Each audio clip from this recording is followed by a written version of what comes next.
Welcome to the Notorious Scoundrels, a Star Wars Legion podcast bringing you the latest news, general perspective, and competitive discussion.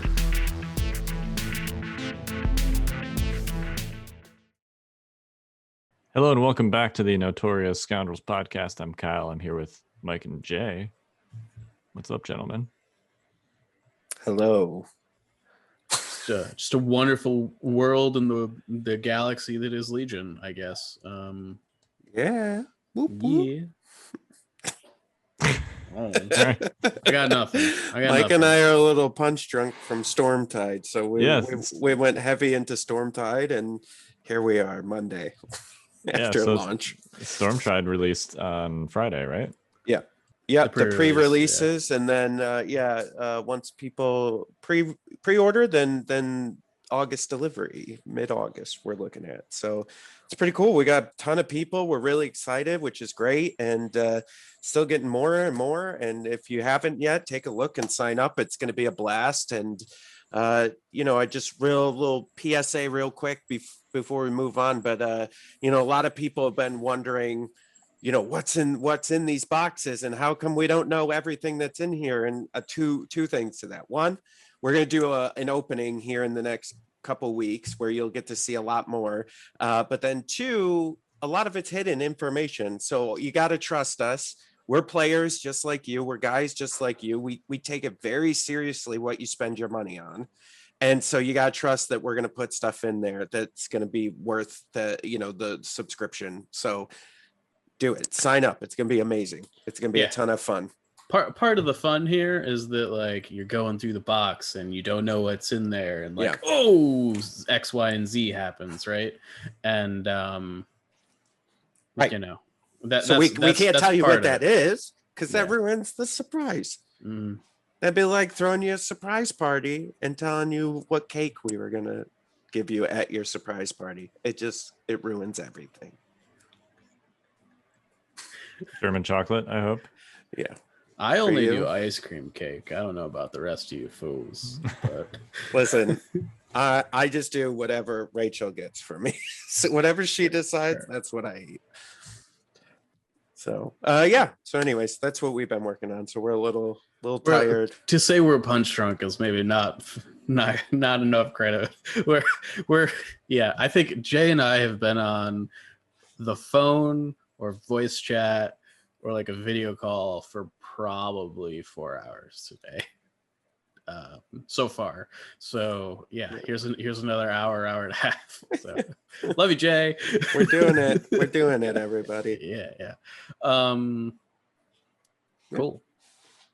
You got any housekeeping for us, Jay, before we get to our besides that, yes, of course I do, Kyle.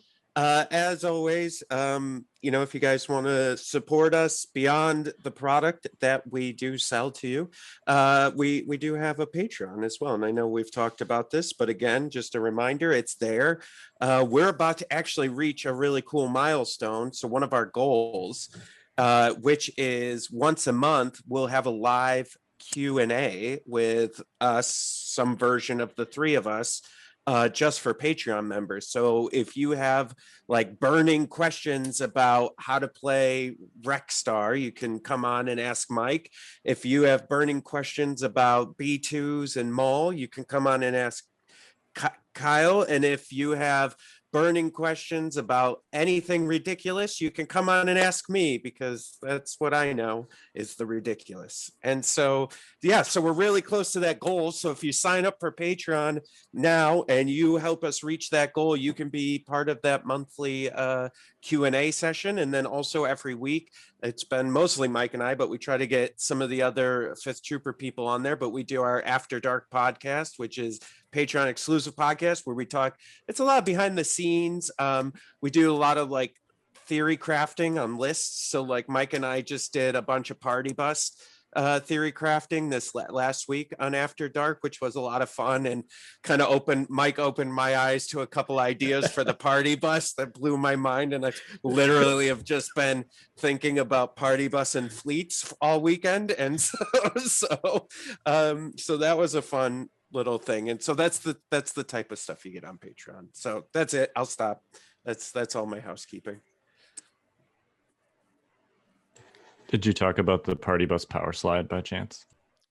The party bus power slide, as in like move, reposition type deal. And like you swing the butt out. Well, so you can see on like if the party bus is like right next to models, you can see their ankles from far away, right? Mm-hmm. Which is a problem if those are your units. And conversely, it's at such a height that those units cannot see past the bus. If those are your units. What if they're your opponent's units? You just power slide that party bus right up against your opponent's units. You can see their ankles. They can't see past your bus. Yeah, I mean, we definitely didn't talk specific tactics. It was more. I'm just saying. But yes, there are super dirty things you can do with it. This is the fun stuff you get on After Dark. Is we actually just spend a good chunk of the podcast just like going, well, what about this? Well, what if we threw this in here? And how would you start with this? And so, you guys can come join us and listen and help support us again. All the cool stuff that we provide you, like all the free podcasts and stuff, is supported by our Patreon members, and they're what makes all this happen. So thank you to them. Shout out to you, Patreon member. Well, we are going to primarily talk today about Atlantic City Open. Yeah. I hear we might even have a interview with the winner. I feel like we've done this joke before, though. Yeah, we have. It doesn't get old, though. I feel like it doesn't get old. I feel like we've done this before. Yeah, an exclusive interview with the winner of Atlantic City Open. And if he goes on any other podcast, he's fired. Yeah. Well, noted. Well, yeah, so that was me. And it was really fun. It was a super fun event. Nick Bodnar and company did a great job putting it together. There are lots of things to talk about this event, but I think I want to lead with the terrain. Did you guys see the terrain pics and stuff that were posted to Facebook and Discord? Yeah, I mean, some of them looked pretty good, huh? Yeah, I mean, it was as many as like 15 tables, I think, off the top of my head. Most of which were like Nick's personally in his personal table collection, which is incredible. They looked great, and they also were just good competitive tables. There were a handful that were like just a little bit too open. Yeah, you can't win them all. But for the most part, they were great. There were some comments recently where people were like, in real life events, or it's just going to be what it is. You shouldn't expect like TTS quality tables. And I don't think that's true, because these were TTS quality tables. So, yeah, I mean, I think that's something to note for everyone. When you're going to these events and when you start talking about the tables at these events, the events aren't supplying the table. It's generally whoever the guy is that the event suckered into TO and the thing, right? He, like Nick and Brendan and those type of guys who are providing these tables, or asking our friends and our friends' friends if we can borrow their tables for these events we're putting on. And so just remember that. Like, I think discourse about tables and density is a great conversation, but always remember that most of the time it's just a guy trying to do the best that he can to get stuff on the table for these events. Well, and this is gonna be a hot take. All right. But the LVO and Adepticon tables are kind of held up as like the gold standard of real tables. Okay. I think these were better than those tables. Whoa. Why would you say that, Kyle? Because they had a lot of scatter and area terrain in addition to the other stuff that you would normally expect on a table. Area terrain in particular is one thing that not just LVO and Adepticon, but seems to be lacking from a lot of tables. Because there's this perception that it's like hard to make. People think that you got to make like these pretty woods and stuff like that. But a lot of it, some of these were urban maps where it was just like, I don't know, it was some kind of plastic, but basically like a, gray plastic squarish base. And then on top of that was just like loose bits of scatter crates. And that was area terrain, right? It's just like a cargo pallet essentially. That's light cover area terrain, and it fits right in on an urban map, and there were some that had like movable trees and stuff like that. So yeah, I mean, isn't that odd, right? Because you and I both played different versions of Warhammer. You played 40K and I played fantasy, but like that was just common thing in Warhammer, right? It's just like I cut a little piece of cardboard out, it looks like dirt, and then I put some trees on it from like a model store, and that was area terrain, right? Yeah. So it's odd that hasn't really fully carried over to the Legion universe yet. I think it's mostly just because of the vast majority of Legion STLs are not area terrain. I mean, like almost all of this terrain is 3D printed for good reasons, right? Not that you can't 3D print like scatter an area terrain, but I think overall the 3D terrain makers have concentrated on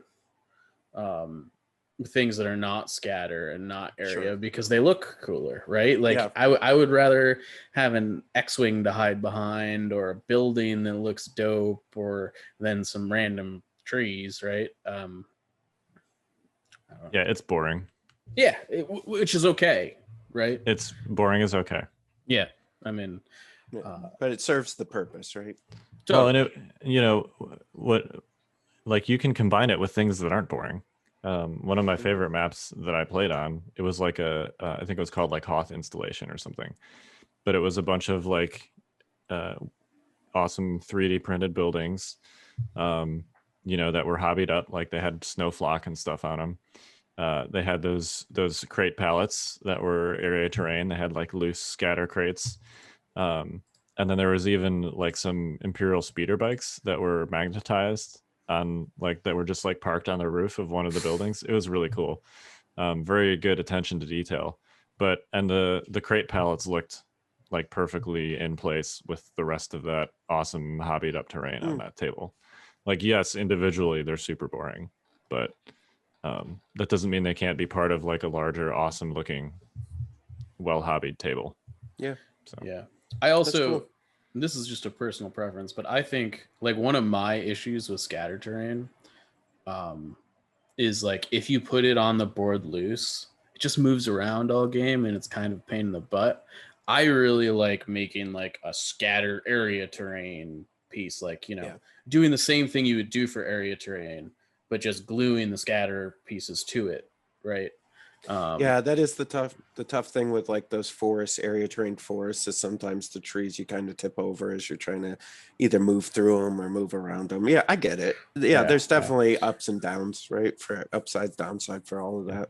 I've actually had those trees catching my hair. Like, there was this one game. It was actually, I did it for a bat rep down in Richmond with Steve McLaughlin, who was there incidentally.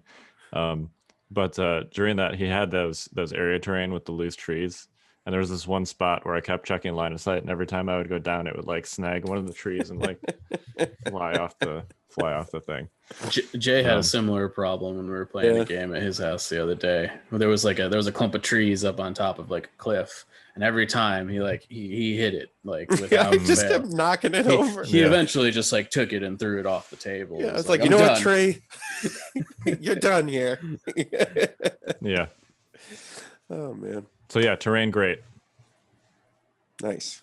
Yeah, that's the short version. TLDR, terrain was awesome. So if I could tell a little funny story from my end, Kyle, you were kind of like Jaws, the shark from Jaws. Okay. Like people kept texting me going, I got to play Kyle next. Like I must have gotten like.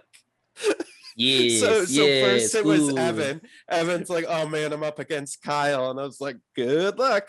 And then our buddy Mike from Scranton, you played him, and he's like, I'm up against Kyle. Do you have any good advice? I go, yeah, just do things that don't make sense. He doesn't like that. I mean, we're laughing about this, but honestly, sometimes that's my strategy. Yeah, and it works. It does. You're not wrong. I go, just do some crazy stuff. He won't know what to do. You might break him. I'm like, good luck, man. And then of course, I won't give away the last person you played, but that I got a text from them as well. So I already wrote an article on it, Jay. It's okay. Oh, all right. So yeah, so I'm part of a text group with Luke Cook and them. So so then there was that text message too. So it's just like imagining Kyle like swimming through the waters, just gobbling people up that I knew, all my friends and family, they're all just dying. Not just the men, but the women and children too. Yikes! Can we not make Anakin references? Anakin is a terrible unit in Star Wars Legion. But he tries hard, and that's what I like the most about him. He's got gumption. That's right. Do you guys want to do my games first or meta discussion? Your games first, because I think meta would probably come out of that, right? Yeah, probably. Yeah. So I brought Maul B2s. It was literally my invader list, and then I added offensive defensive stance to Maul. I just want to tell everybody that Kyle sent me no less than 8 different lists. and none of them were his invader list prior to this tournament. And I finally asked him, like, the day he left, I was like, so what'd you bring? And he's like, oh, I just brought my invader list, basically. And I was like, we've been going back and forth, talking about what you should bring and all this other stuff. Mm-hmm. And, You saying the Great Waffle was at it again? The thing is, the Great Waffle, he, like, claims he wants to waffle, but I think the waffling at this point is really just for show. No, look, is how I feel about it. If it was for show, why would I just be messaging them to you privately? That's what we're wondering. Because Kyle. I don't know. maybe, like, I'm not sure what you're trying to do, but you're always like, hey, should I play this? I'm like, I think he's messing with you for your next game, Mike. Whenever your next game is, he's just screwing with you, just so you don't know what he's gonna bring. I guess. I mean, I feel pretty confident it'll have battle droid in it after all the lists he sent me. Look, it's helpful to explore, I know. And it's like I'm probably gonna play my invader list, but what about this? Yeah, turns out the invader list was the right call. So Maul's really good. It's interesting. I feel like I guess I can just walk through them one by one. So my first game on Friday, goodness, was it was like a 12 activation Maul Staps list. It was a really interesting list. I actually like the Maul Staps but he didn't have a huge bid, so it that ended up working to my advantage. We ended up playing Recover, which he actually grabbed the box first with his Maul and started running away with it, and then I basically just pulled him back and shot him a lot. Beautiful. Yeah. And the B2s dealt with the Staps, because once Staps get within range 2 of B2s, it's I'm actually I'm not surprised at how well B2s are against Staps, but like, man, it's a bloodbath for those Staps once those B2s get in there. They just kind of die. Yeah, and the same thing happened in game 2, basically. So last week, Jay talked about Evan's, 12 activation lat speeder bike list, which is what he brought, and I got paired against Evan in round 2. So it was almost an exact mirror of the first match. It was Recover. Oof. And we talked after the game. Basically, I had like the deployment was rollout. So rollout has like that L shape deployment, and the corner thing is like much closer to the middle. So I basically dumped Maul and all my B2s in that corner thing, and then I put like my 2 quote unquote safe boxes and just a handful of B1s along the long edge. And one thing speeder bikes, both Staps and Imperial speeder bikes are good at is kind of like relocating faster than your opponent can respond to them. So basically what he did is he tried to sort of keep me off the middle with the bikes. He went after my B2s and with Maul with the bikes, and he did some damage like on the initial run in, but then you had that situation where you've got not dead B2s and bikes within range 2 of those not dead B2s. And the bikes don't last very long in that situation. I think he probably could have actually like swung his bikes around to flank my B1s and my quote unquote safe boxes. And then I would have had to go all the way across with my B2s and Maul to actually get the bikes. And that would have been a little more successful. So, but yeah, those games actually went very similarly. Once bikes are sort of in the mix, B2s deal with them pretty easily. So, if you're not super cagey with them. And then game 3 was against Michael, as you mentioned. It was Long March, and he had a choice between, he was running Jedi Luke and Wookiees. He had a choice between Hostage Exchange and Vaps, and he ended up choosing Vaps, which, I was blue on Long March on Vaps. So that went about as you would expect it to. This is Kyle in his natural environment. Yeah, exactly. We see him here moving his Maul, speed 2, taking dodges and standby actions. Yeah. Basically, that's pretty much what happened. So yeah, that was my first day, and that was good enough to make day 2. So everybody I met was super friendly. It was everyone was just so excited to be like actually rolling dice again. Yeah. I was hopelessly fumbling around with all of my range rulers and dice and everything. I at one point I had like a cold brew coffee next to my models, and I knocked it over and spilled it on all of my B1s. They're brown anyway, they're that tan color, so it was kind of a wash. So literally a wash. Look at you. Come on, that was pretty good. One event over the weekend, and you come back a new man. You got jokes. I was forgetting my stuff everywhere. Like the next table, I'd have people walking over to be like, "Is this yours?" And like, "Oh yeah, that's mine." So yeah, it was. But other than that, yeah, it was great. Everybody was awesome. So, and then the finals day, we're going to talk about the meta in a minute, but I got paired against the Rexless the first round, which was not a shocker. There was a very high likelihood of that happening. In fact, it's more than 50%. So yeah, it's like a 60. Yeah, 60% something. Yeah.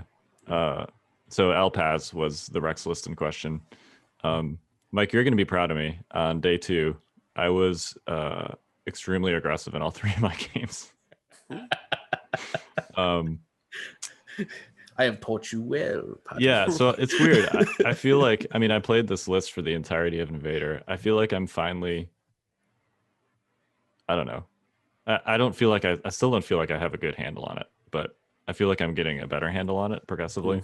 And yeah, so I infiltrated Maul like literally within 3 inches of Al's deployment. Yep. There was this great line of sight blocker that was kind of like right on the edge of the zone.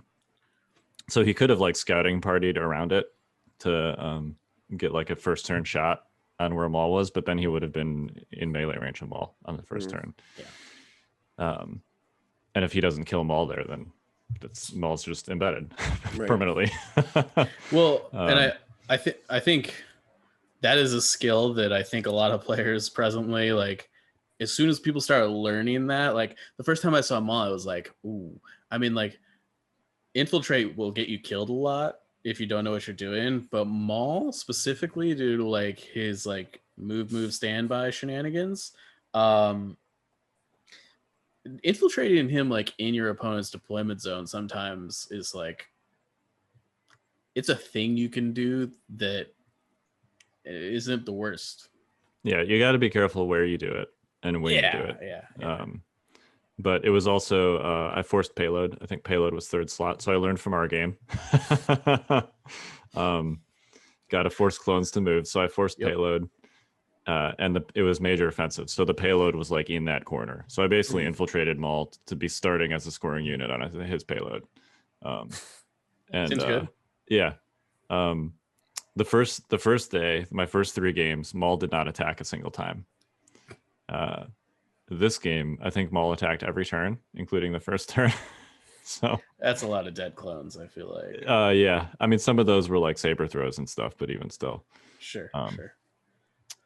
Yeah. So and then I was able to like sort of push my payload with my B2s and stuff while simultaneously contesting his with Maul. So it was that went Maul definitely carried that game. Yeah. That was the only time actually I divulged out of all 6 games.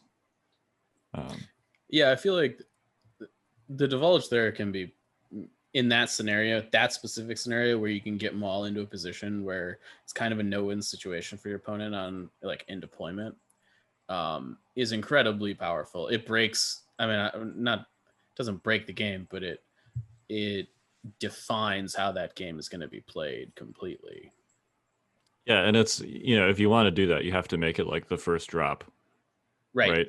So after that happens, the other, if you each have 10 activations, the other 19 drops are all like affected like a ripple effect by that one first drop. And it's like, all right, I guess Maul's going to start next to my deployment zone. We got whatever the plan was before this happened, that plan is changing for both players. Well, yeah. And I mean, because, Vader kind of has that with his card, but he just doesn't have the longevity to kind of back it up after that. Right. And so it just feels like that's what Vader wanted to do with that 3-pip. Darkness Descends, but just doesn't have the power to continue moving that like Maul seems to have. Well, and with Darkness Descends, Vader's required to deploy last. Yeah. So I mean, it's your opponent can zone you, right? Even if you're blue player. Whereas with Maul, like if there's a good spot that you see in your blue player, you just put him there. Yeah. Yeah. So I was glad to finally get to play Al. He travels to a lot of tournaments and he's like, all consistently making cuts and stuff. So yeah, I mean, he's been at all the LVOs. He always seems to be at the tournaments. Yep, yeah, he's always around. So yeah, he was playing Rexstar. I don't know if I actually said that or you not. Did. Yeah. Okay. Yep.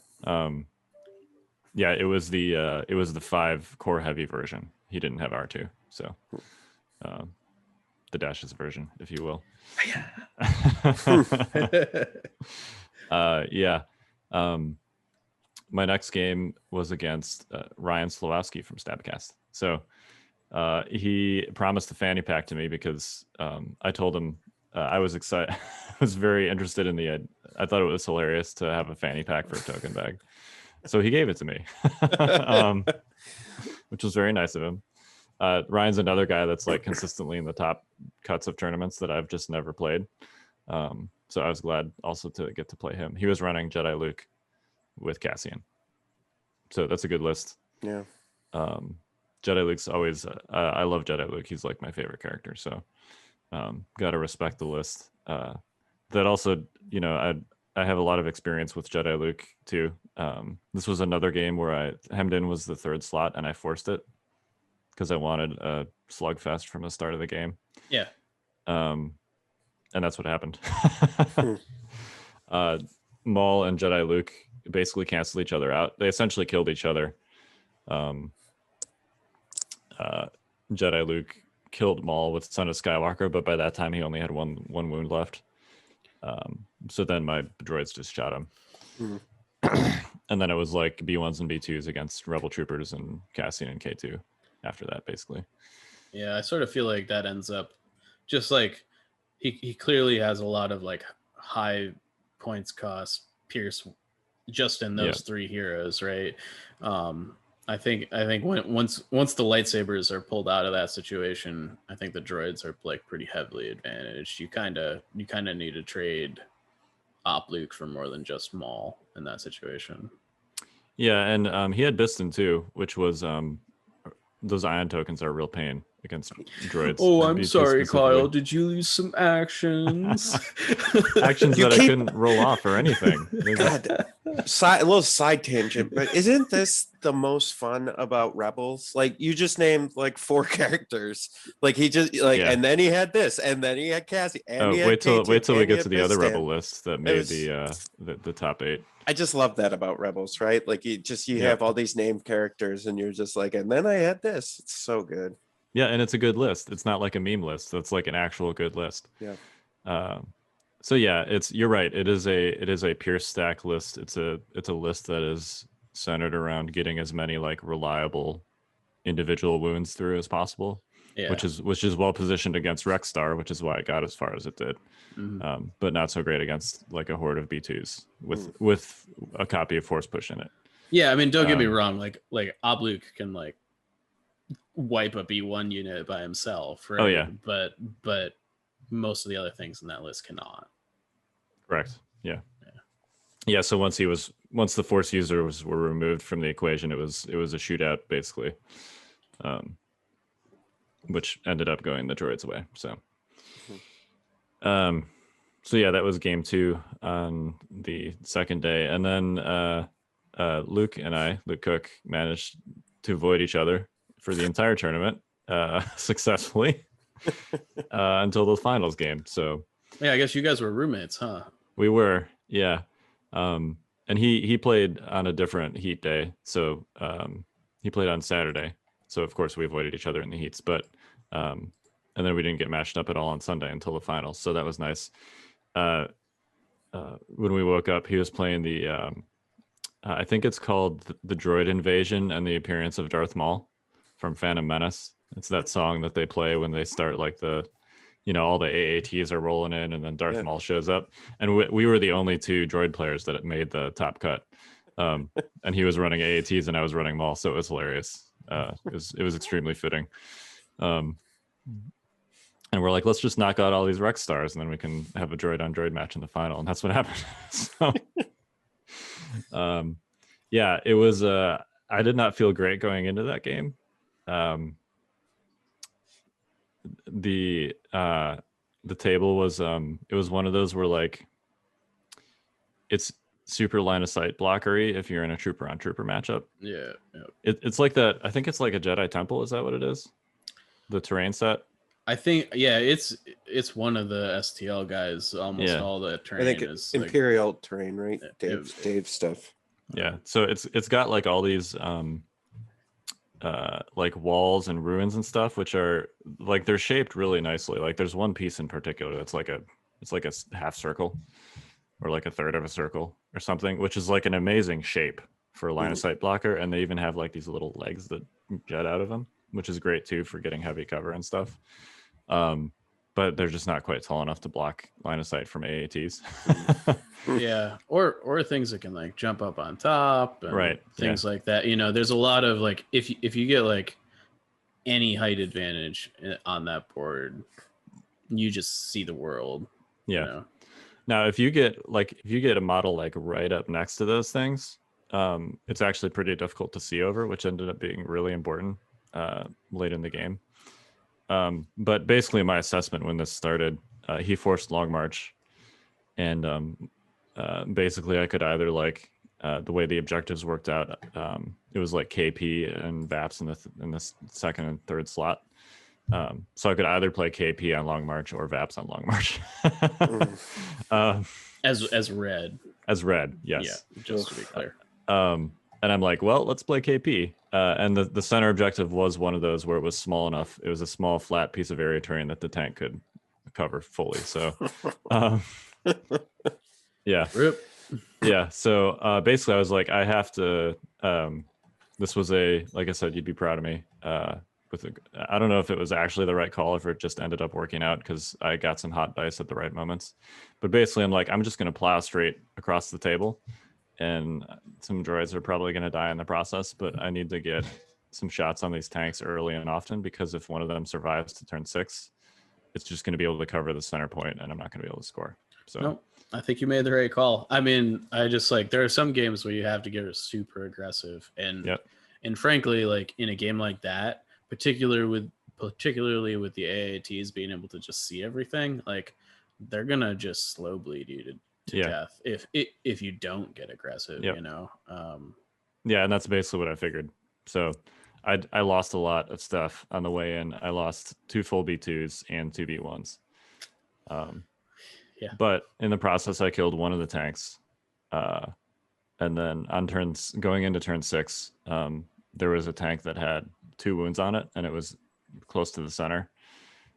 Maul was still alive because I was able to actually hide him behind that half circle thingy, such that like if he wanted to see Maul, he would have to essentially move the tank on top of it and then be in melee range of Maul, and also not be, you know, the whatever, the turret thing has a minimum range on it. So it was a situation where like if he wanted to see Maul, he'd have to shoot him with like the crappy range 1 guns, basically. Yeah. So that turned out to be really, really clutch, that one half circle terrain piece specifically for hiding Maul. I couldn't hide any of the droids, but I was able to hide Maul. I think which was good because Maul's like the most reliable anti-tank damage in that list. So he did a lot of saber throws. I think he did 11 damage to the tanks by himself. 11 wounds. So anyway, I ended up killing the second tank on the very last turn. Maul got a 2 crit 2 hit saber throw on it and did 4 damage in 1 shot. Whoa, that's lucky. Yeah, it is. That's lucky. And then the B2s finished it off on the following shot. So, but I actually, it's possible that was kind of irrelevant. He on the previous activation, he won priority that turn, and he basically tried to kill Maul with some BX droids near the center, and Maul saved out of it. And then I actually was able to, after that saber throw, I was able to force push the BX droids onto the center point and then melee them. And he didn't have any other units close enough to the center to contest it. So, you know, creating the melee on the center made like a safe haven for me to score it where he couldn't displace anything. So right, because melee doesn't allow you to displace you. You can't be displaced once you're engaged. Yeah. So I think it's possible the second tank kill was kind of irrelevant. We didn't get the chance to find out, but yeah. Sure. It sounds like it was exciting. It was very exciting. It was definitely one of those games that, you know, I needed to rely on the dice a little bit, and they bailed me out. So sometimes you have to, you know, it's a dice game for a reason. Yep. You know? Yeah. Particularly when you're in a bad situation, you're up against the wall, or, you know, you gotta lean into your outs, which it sounds like you did. So yeah, and Luke played super tight as he always does. You know, previous to that, he just like eliminated several Rex stars over the course of the 2 days. You know, he plays that list really well. So yeah, it was a good match. It was definitely you know, one of those matches where I had my heart in my throat like the whole time. Because he was just deleting units left and right, and I'm like, this is not going well. And then suddenly it did. So I sort of feel like that's the sort of list that doesn't have a super bad matchup. Like, I'm sure there are matchups out there that are bad for it, but the double AAT one. Yeah. You know, like it's kind of hard to have a bad matchup when you're just like removing a unit from the board every turn, regardless of what you're shooting at, you know. Yeah, I mean, I think there are some, like, depends on the terrain, obviously, but if you can get close to the AATs with something that has impact and or pierce, you know, they got problems. But yeah, if on like a conventional, you know, situation where you're just having like a long range gunfight, yeah, they're very solid in those, because essentially it's 11 activations, and the other 9 activations are naked B1s and BX snipers. Totally. Which you know, Luke plays it so that you essentially like can't even access those activations. Yeah. So you're just dumping shots into these extremely difficult to kill tanks all game. And if you're like most lists, you probably don't have a lot of impact. Well, so, I mean, if he was fighting Rex stars all day, like the only real way to like beat that list with Rex star is you have to be like fire supporting Rex like consistently. You know, and actually it just doesn't work. And we'll get to it. Several of the Rex stars actually brought RPSs, probably anticipating a lot of armor, which turned out to be a good call because there was a lot of armor. But like, if you know, you can use a RPS to fire support an arc shot, and that can actually do very solid damage to a tank. Yeah, I can see that. You know, because that's what, 5 dice with critical and impact 2 and pierce potentially. So yeah, I mean, that's a good like 3-ish damage to a tank when you do that. Yeah, for sure. So, yeah, it's definitely a thing that people can do, and people actually brought the RPSs. So, but yeah, that was my 6 games. So, give us the lowdown. What was the top 8 looking like? Like, what was the list makeup? So I put an article out on this with the specific list today, Monday. If you want to check it out on thefifthtrooper.com/blog. But actually, let me pull it up so I don't screw this up. Nice. I actually just did the same thing, Kyle. I was like, I'm going to pull the article up just so. Yeah. So, okay. All right, so we had me and Luke. We already talked about those, basically. Maul B2s and then double AAT 11 activation. And then the other 2 that made the top 4 were Ryan Slawowski. So let me just walk through his list more specifically because there are some sort of fun nuggets in here. He's got Cassian with all the things, basically all of his upgrade slots filled. I think he used duck and cover and offensive push in our game for the training slots, but he's also got like Overwatch and situational awareness on there. He's got Operative Luke with the quote unquote standard force push, force reflexes, saber throw, which is what I run on him. He's got offensive push. You could easily put tenacity there, but he's probably got it for the saber throw. K2 with Jin's blaster. He's got some semi-naked fleets and rebel troopers. And then distant pathfinders and 2 commando strike teams with snipers. So yeah, the extra dude in the core units is interesting with no heavy weapons. Yeah, I mean they're super cheap. I think he primarily uses these as like objective units, but Sure. Also they throw an extra dice in there if and when you want to shoot with them. Yeah. So it's kind of like a budget halfway in between. I don't quite want to pay for a heavy weapon, but I don't want to have a unit that's going to be useless once it's done, like tapping a VAP or whatever. And that actually came into play, at least with the fleets. He was able to get a range 2-shot with the fleets in, which is 10 white dice. This whole list is like a giant slot machine, basically, which I guess seems appropriate for Ryan. Yeah.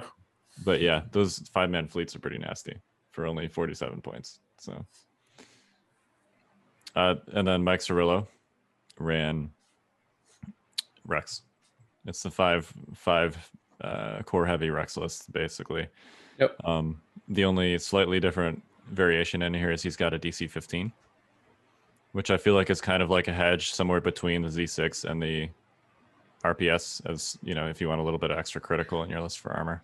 Yeah, I mean, like it's a significantly more consistent shot without aim tokens too. Yes.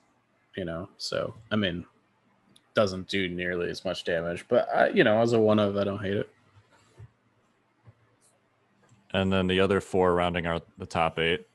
So this is a very interesting list. The other rebel list. What is going on here? All right. I like to call this the one of everything. Yeah, this is so.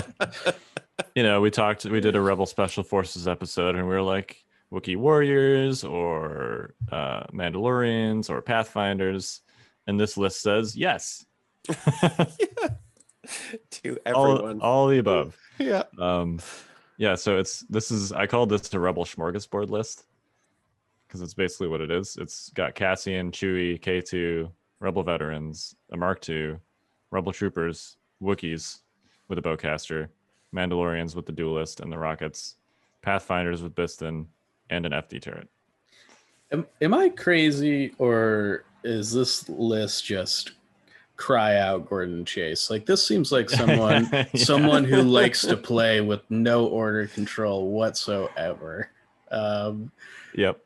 Man, okay. Well, so I think the answer is sort of. He's got a comms tech and an HQ uplink on the vets. Yeah. So he can bounce to the FD or the Mark II. But yeah, other than that, you're definitely living on the edge with your token bag on this one. I'm interested because like I almost think like if I don't hate the uplink, I almost think that you could like I would rather have it on the Pathfinders. Yeah, I agree. Personally. But I mean, I just love it. List. It's just insanity in a list. It is. It's the best. This is like only possible with a rebel list.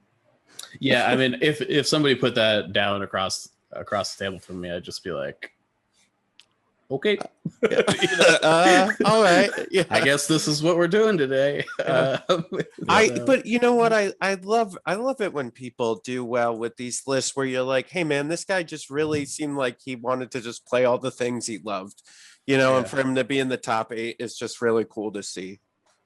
Well, and I do think like this list has some like hidden synergies in that like there's a lot of Guardian in this list, low key, when you want it, right? Like Chewie and K2, which you don't see a ton of. But like on whatever turn you need it, you've got what, Guardian 7? Yeah, of which a significant portion is on a red save. Yeah, like that's not nothing, I mean, I just like, as far as protecting these various you can kind of choose what you protect in a given game, right? So yeah, there's some interesting stuff. Like none of these are like, these are all decent units kind of individually, so it's kind of a mishmash of like rebel good stuff basically. Yeah, literal. It's not kind of a mishmash. Yeah, it's literally that. Yeah. And then we can kind of just group these together. We've got, well, one of these has Padme in it. Okay, so Richard Blankenship also ran Rex, but he has Padme. He basically swapped out a core unit for Padme. Otherwise, it's a Rex list. Sure. There's significantly less phase 2s on it. So. Yep. In fact, there's only 1 phase 2 and then 3 phase 1s. Yep. But yeah, Padme adds a lot potentially. There's 2 copies of Vigilance in this list. You got Exemplar for Exemplar shenanigans. So John Lopez, Captain Rex. This is a more quote unquote standard, Rex 5 core units with heavies kind of Rex list. He's got Echo in a phase 2 instead of 5s. I guess that's 4 snipers for the clone mirror potentially. Could be good. Yeah. And then Alpaz, who's probably got the most standard of these various, other than Cirillo, the most standard of these various Rex lists, except he threw an RPS 6 in there instead of a Z6. So yeah, so these are all Rex stars. They're like clearly variations on. Yeah. So, and amusingly, so that is 4 out of 8, 4 out of the top 8 were Rex star. It actually could have been 5 because Steve McLaughlin, who was also playing Rex star, went 3-0 on Saturday and then basically declined to play on Sunday. So like it could have been 5. Turns out Rex star is good. You heard it here, folks. I mean, it didn't win, but all right. I mean, I don't think that's. I mean, the fact that 5 copies basically made the top 8. Like, yeah, but they didn't make the top 2. I don't think that's super relevant. But I mean, sure. I think it is because we don't look at we only look at W's here, Mike, and I don't know. They had to rack up a lot of W's on the way there. Yeah, I mean, yeah. Kyle, you're fun. Once you get to the top 8, player skill is like just much higher, and I mean, what? Only 1 was in the top 4 is all I'm saying. Yeah, I mean, sometimes they lose. It happens. Yeah, it does happen, Jay. Just because the list can be beaten does not mean that it's not good. I didn't say it wasn't good. I was just saying it wasn't the Messiah. It's funny because Mike sometimes makes it out to be. Okay, hang on a minute. Yeah. Let's back up. So, season 5 of Invader League was won by Rex. Season 6 of Invader League was won by Rex. Mm-hmm. The Dallas Open was won by Rex. Mm-hmm. This tournament was not won by Rex, but had 5 of the top 8 potentially, all lists with Rex in it. I'd also like to caveat this with the 2 people in the finals, and we had we hashed this conversation out a little bit before the cast. So Kyle wasn't here yet, but okay. I would make the argument that the two people that were in the finals, Luke Cook and Kyle Darnbos, both have the most anti-Rexstar experience in the world. I think that's possible.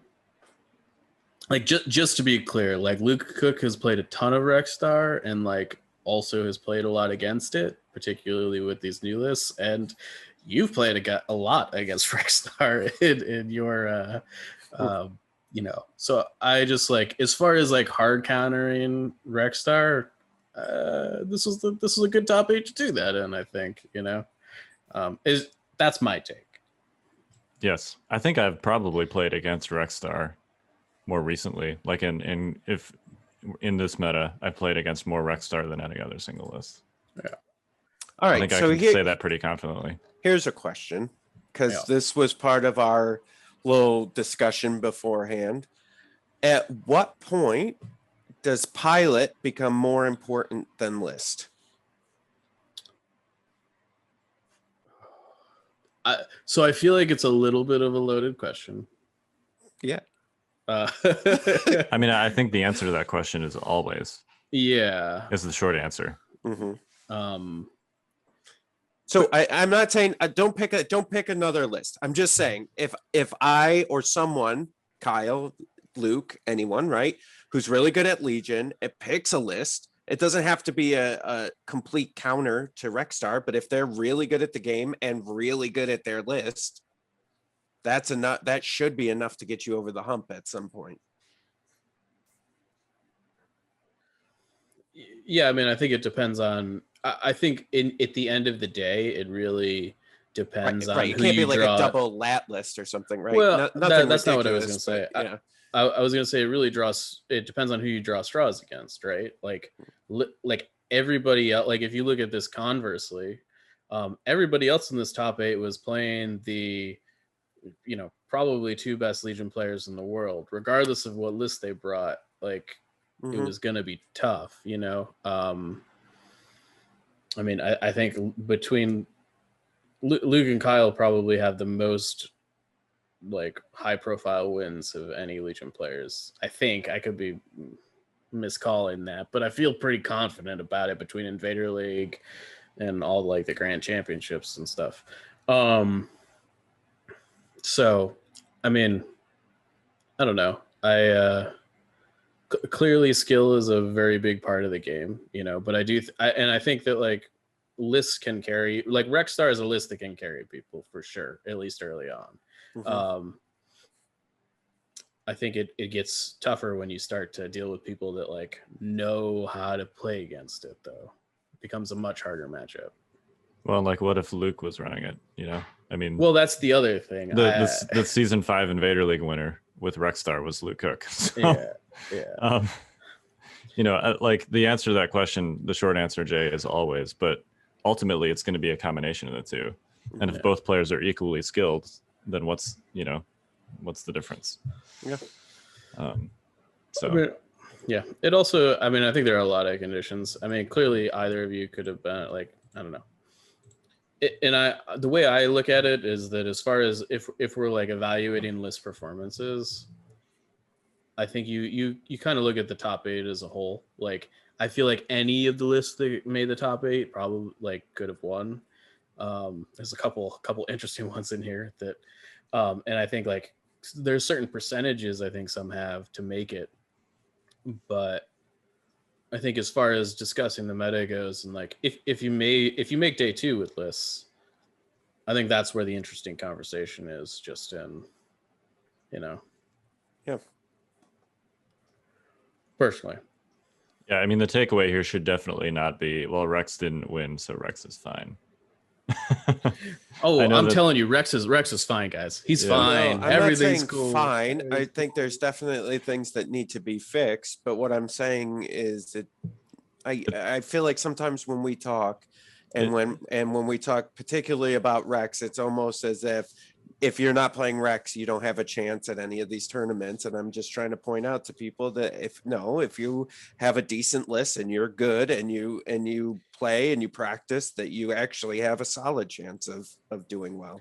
I think that interpretation is fair. I guess specifically when I'm talking about stuff like that, I would make the argument that if you wanted not a chance, but the best chance, you should probably be playing Rexstar right now. That doesn't mean you have to play Rexstar to win. I think it just takes you from, let's say that you're normally like 60% to win with a given list. I think Rexstar takes you to like 70, right? Yeah. Well, and I think too, though, like I think it takes you or certain people that way, but I think there's other people that maybe that's just not their play style. Like, I mean, Kyle clearly doesn't play Rexstar, right?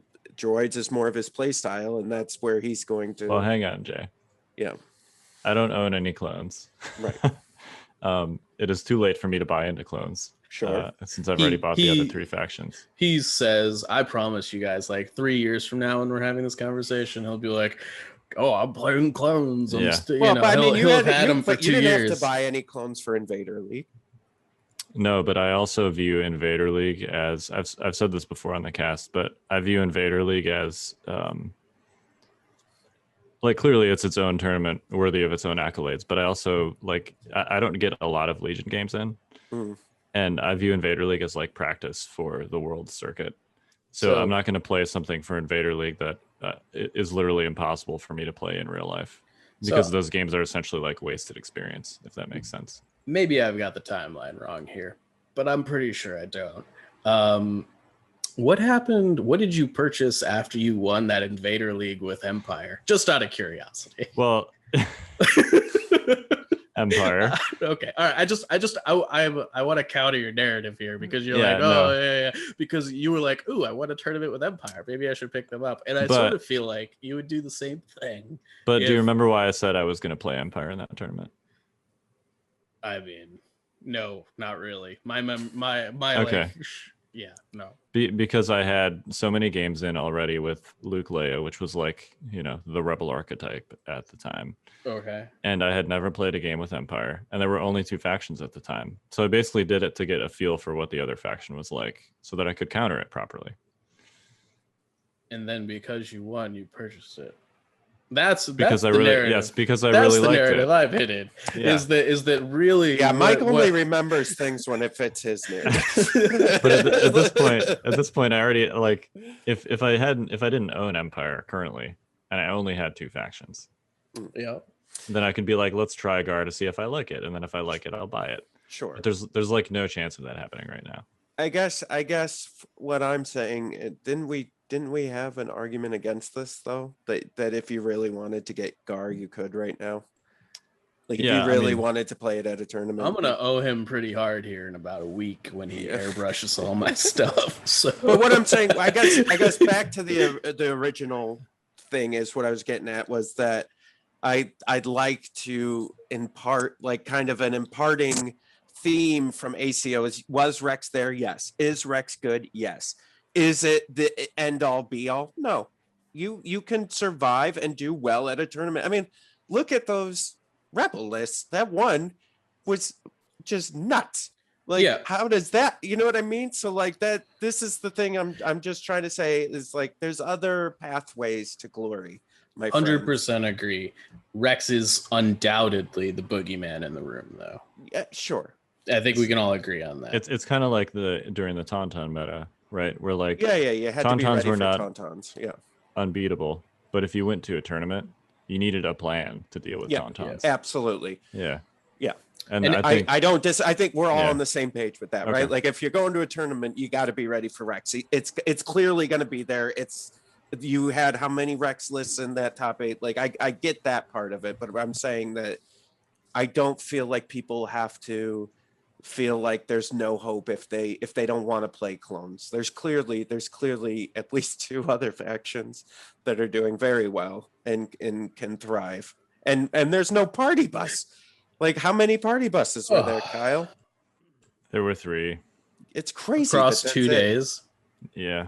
That's crazy to me. It's weird. I don't get it. I mean, because that's one of the lists that people have been throwing around. That's like a good counter to clones is like lists that involve the AA5. Have those fleet troopers get out the bus and just take out a phase 2 squad, right? Like Well, yeah, and there's multiple ways to do it. You could put Wookiees in there. Wookiees are great against clones. Yep. Yeah. You could use the Reckless Driver and just run them over, and like because that's what is it on a block? It's like a clamber roll basically that you're It's a forcing when clamber you're roll. yeah.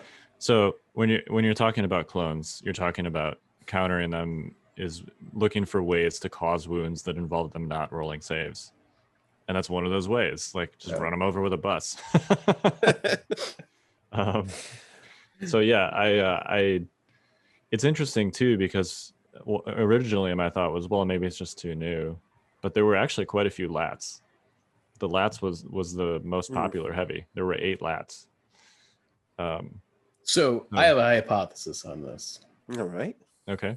I don't know if it's anywhere, and it's gonna sound sort of desperate. Sure. So my interpretation here is the Rebel players have a lot of great options right now, not including the bus. Right? They've got all these special forces. They've got great heroes. Their core units are pretty fine. Meanwhile, the Empire players over here are like, "Give me something that's playable," So they're like, "Well, maybe we'll try out this new thing." That's my hypothesis. I think that's spot on, if I'm being honest.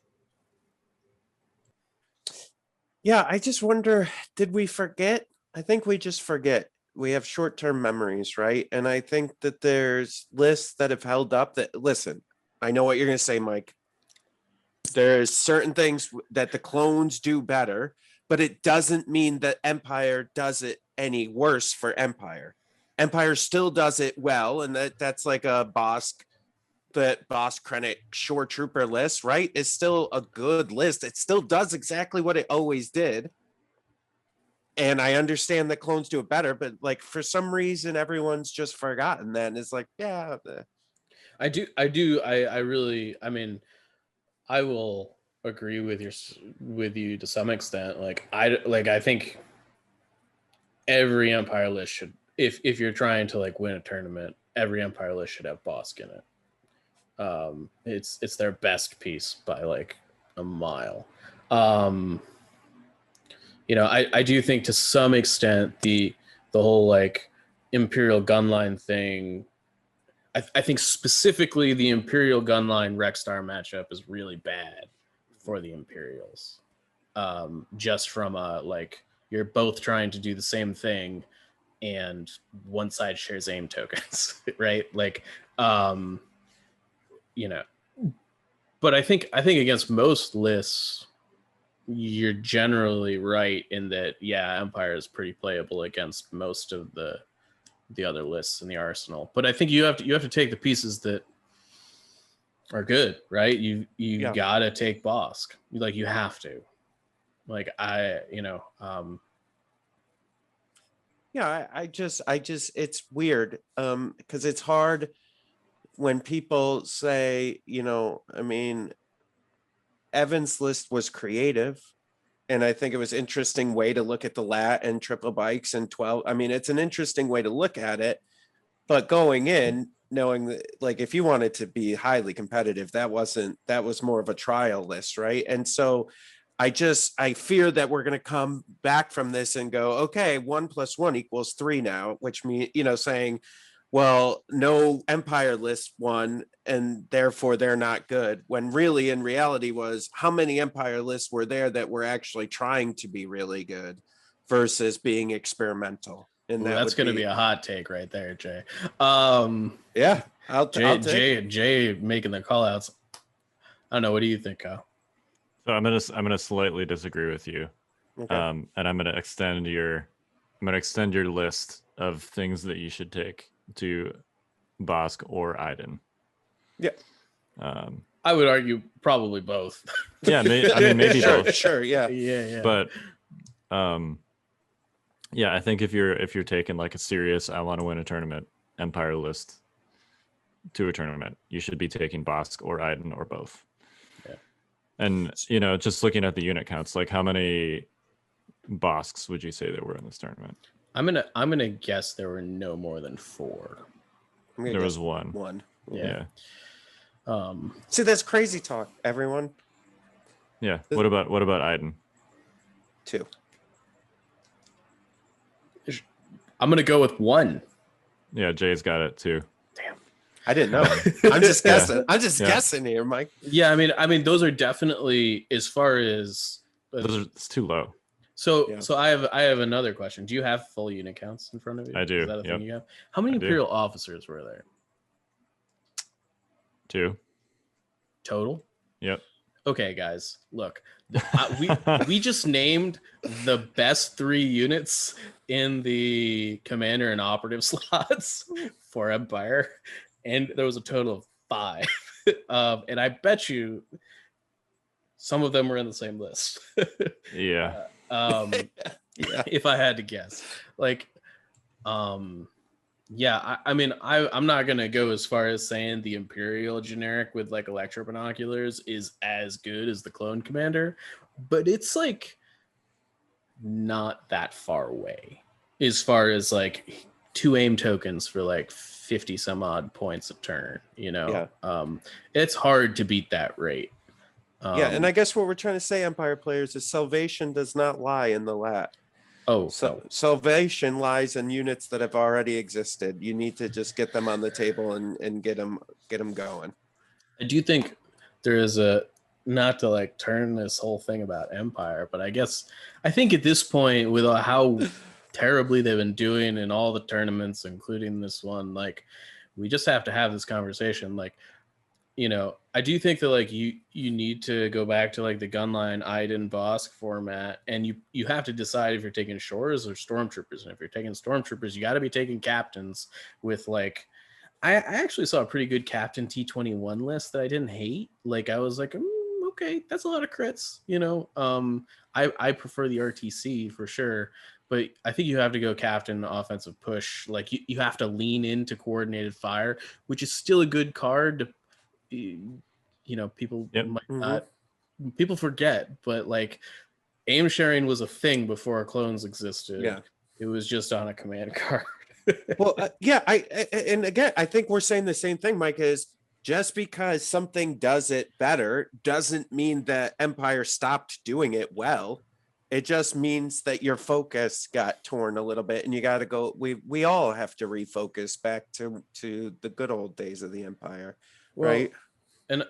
And so the biggest thing that I see, and this is a phenomenon I find not just with Empire players but across the board, is that if I don't have Pierce weapons, I can't fight against clones, and that is baloney. Like, raw number of hits into clones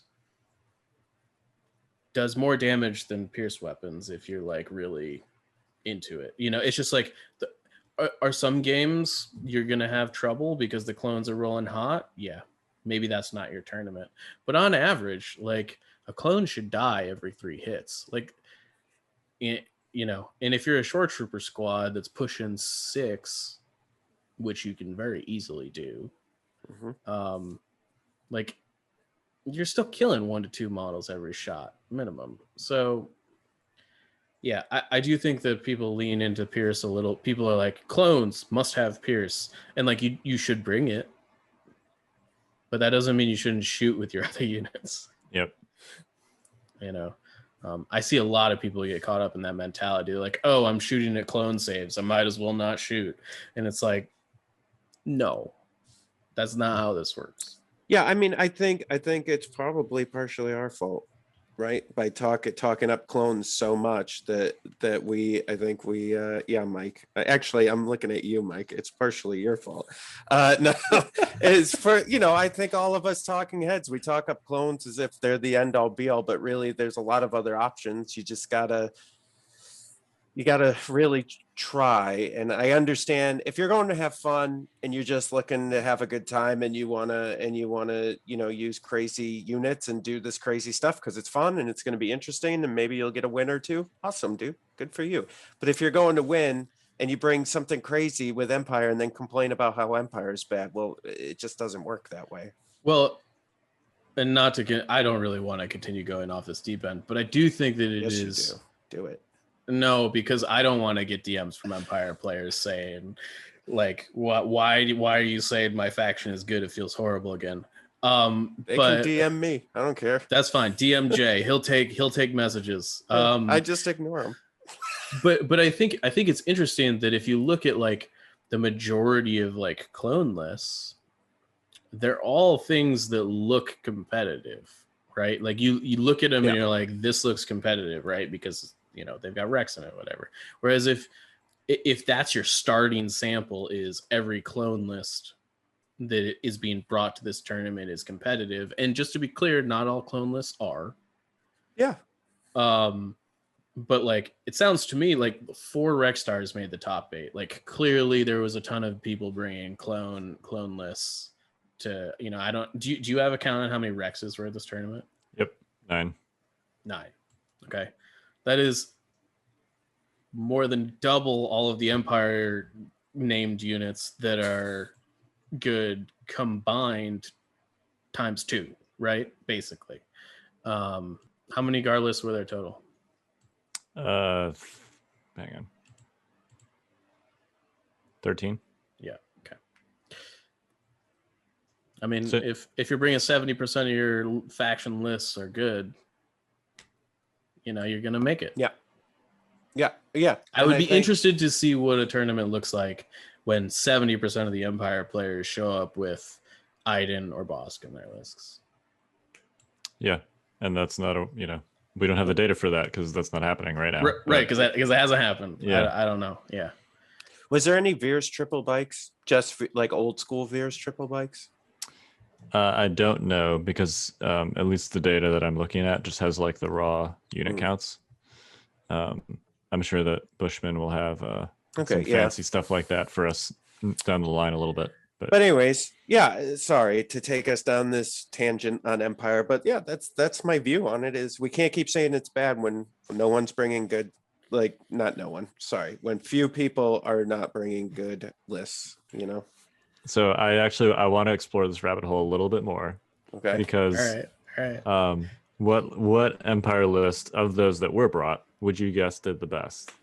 I already know the answer to this question, so I'm not going to answer. I would encourage our viewers to take a second. And well, because Jay, what do you think? I don't know. It's probably a double lat list or something. So it does have a lat in it, but only one. They were Vader lat lists. There were only 2 Empire lists with winning records, and both of them were Vader lat. It's certainly interesting. Yeah. It's unconventional for sure. Yeah.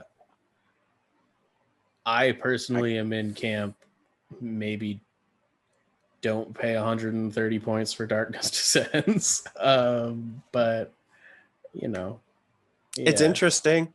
At least it's I mean, I'm not against. We got to be creative to find new ways to play, and I get that.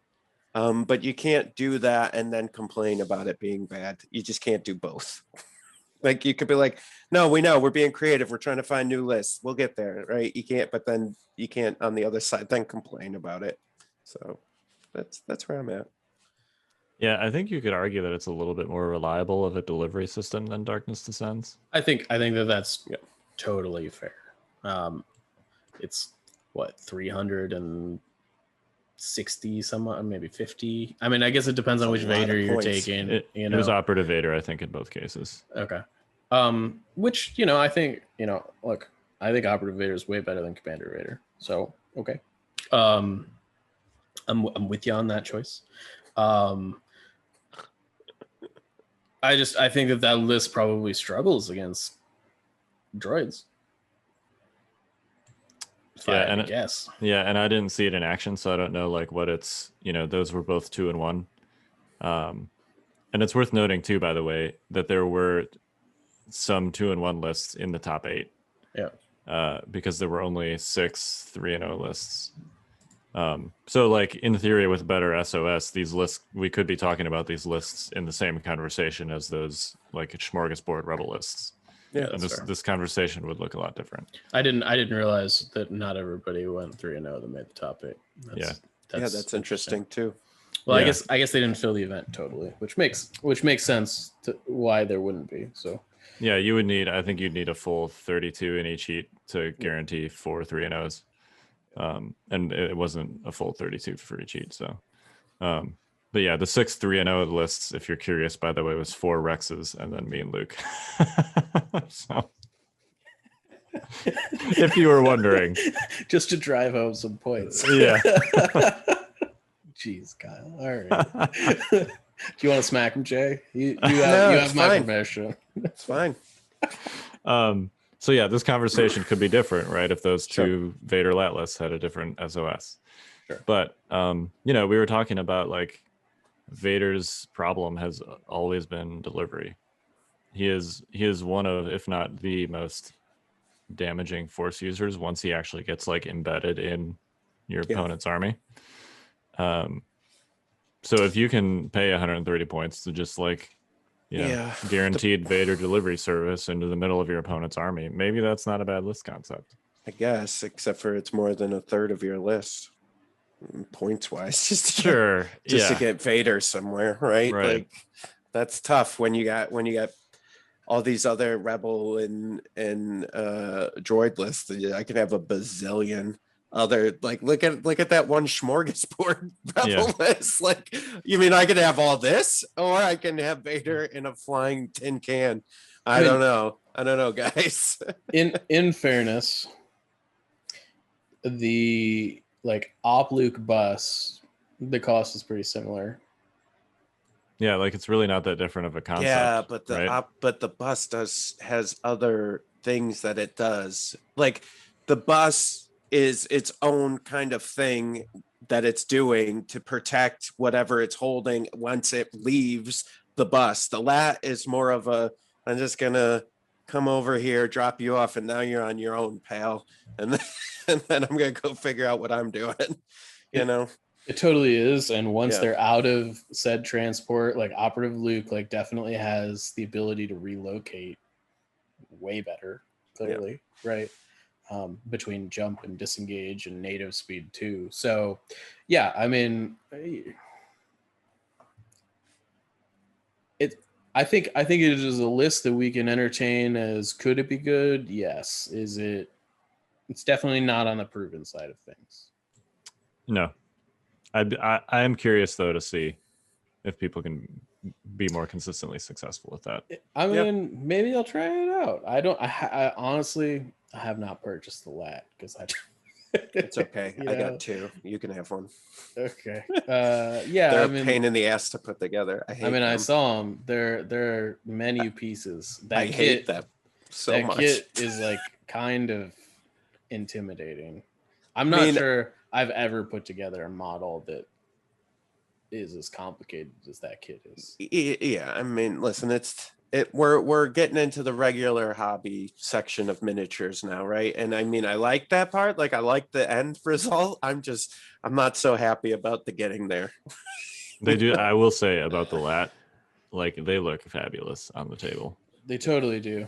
You got to paint them though, which is another that's a whole level, another level. Yeah. So I actually won a lat basically. One of the guys that came, Kurt, he like by some shipping mistake, he got 4 lats instead of 2 from Asmodee. Wow. So you just gave them his name? Good job, Kyle. They don't know his last name. It'll be fine. Kurt. They could go through their whole thing. Yeah. No, but he basically said he would donate a lat to the winner. So I got to figure out what to do with my lat. Nice. I might just hobby it up and paint it. What's that? You can paint it for me and then give it to me. maybe that's what I'll do. I don't know. Isn't he doing enough for you, Mike?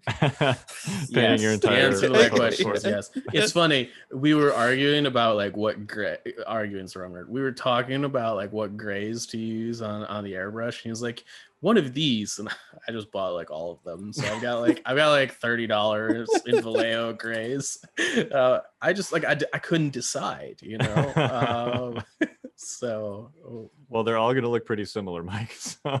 I'm sure they are. I just, I want to get it right, and that's important to me. It's easy. It's white armor, black in the. No, he's. Oh no, these are for my clones. The armor is actually gonna be. It's like it's more of a Death Trooper vibe. Oh, okay, okay. which is significantly easier than painting white, which is why I'm willing to do it. Well, that was like one of the reasons I was like, first of all, I think it looks really cool, but second of all, I was like, painting white sucks, so therefore my clones will not be white. You know what I did? I just primed all my stormtroopers white and went, there we go, and then filled in the other colors and was like, and I'm done. Yeah. But anyways, yeah, I'm just throwing out love for the Empire. Love you guys. Do better though. You gotta do better. Jay. Oh man. I'm one of you guys. I play Empire exclusively, so I would like to direct all hate mail to Jay Shalansky this week. Jay at thefifthtrooper.com. Go ahead and email me. It's fine. I don't care. There you go. Tony, I am sorry.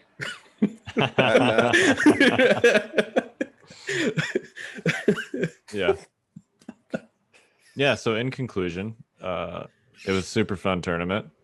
Got to hang out with a lot of people that I haven't seen in a very long time. So got to roll some real dice. Got to knock a bunch of crap over in the process. Those all sound like great things. Yeah, it was great. It's amazing. We got a Worlds final rematch almost exactly 2 years after the last Worlds. Wow. So, yeah. Isn't it weird that was 2 years ago? That is, yeah. Is it weird that it's been so long, or weird that it feels like it was a decade ago? Both, I guess. Okay. I don't know. Yeah. I was thinking about LVO the other day, Mike, and I'm like, God, that doesn't even feel real anymore. Doesn't it? Definitely. I mean, like it was over a year ago, I guess, at this point. But yeah, it feels like 5 years ago. Just last year, it's been a weird time. It's funny because it feels like forever ago, but simultaneously it feels like yesterday. You know? Yeah. Now that I'm actually like going out and doing stuff, I'm like, oh, it feels like this never happened. But also, everything that happened before it feels like that was another life. Yeah. You know, for sure. So, yeah, it's weird. Anyway, I'm excited. We've got more tournaments on the horizon. Yeah, it's going to be great. Yeah. All right, you guys got any final thoughts? Sure. Oh Jesus. Go ahead. That was like, I know that chuckle. Continue. No, I'm good. We could talk about it next week. Empire players, email me your list. I'll let you know how you're doing. Okay. Please check out Stormtide if you haven't already. You know, it's cool, and we'd like everybody that wants to be a part of it to be a part of it. So it's gonna be awesome. Mm-hmm. The end. Awesome. All right. Well, we are the Notorious Scoundrels. I'm Kyle. I'm Mike. I'm Jay. Stay fresh, cheese bags.